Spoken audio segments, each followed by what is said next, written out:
I was getting ready to make my whipped topping for a Tres Leches cake I'm making, and I realized a lot of people probably don't know the proper way to whip heavy cream.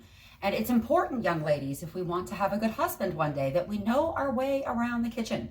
Chances are your mom didn't teach you these things because feminism, but I'm here to change all of that. So the most important thing is that your bowl and your beaters are super clean and super duper cold. So I've got mine in the freezer. I'm gonna go grab them. And what you want is a glass or metal bowl, but I'm at my daughter's apartment. She didn't have one, so plastic is gonna have to do. Let's go.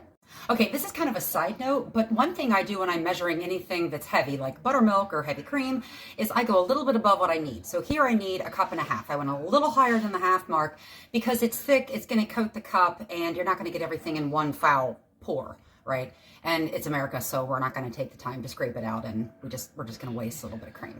All right, my ingredients are in the bowl and I'm ready to whip. But one thing I like to do, you know, if you're familiar with any of my cooking videos, is to whisper a sweet something true into my ingredients before I make whatever it is I'm making, in the hopes that it'll go into the gut and distribute into the body and maybe get to the brain somehow. So for this one, it's gonna be Die Hard is not a Christmas movie.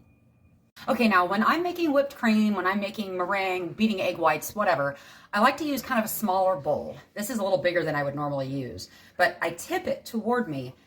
I want it all in one spot. I want to make sure that the cream or the egg whites are really getting beaten to place, and I make a lot of noise. I keep the beaters up against the edge of the bowl that I'm using because that makes more of a disturbance and gets more air into it faster, because I don't like to mess around. I like to get stuff done. Now, sometimes this can get a little messy at first. If that's the case, and I don't have a stand mixer, I will put this over the whole thing, some kind of a towel, to keep the splashing from getting too out of control. But we'll see. Maybe we won't have that problem.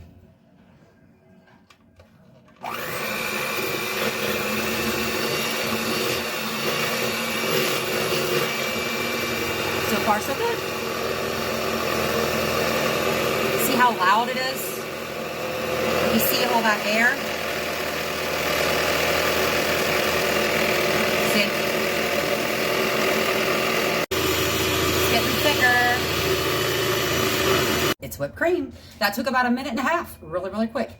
I forgot to mention, if you notice that you're just beating and nothing's happening and you start seeing clumps or like curdles in there, what's happening is maybe your bowl or your cream wasn't cold enough and you're making butter. So you can either dump it and start over or just keep going and make butter. Hope you guys have good luck with this.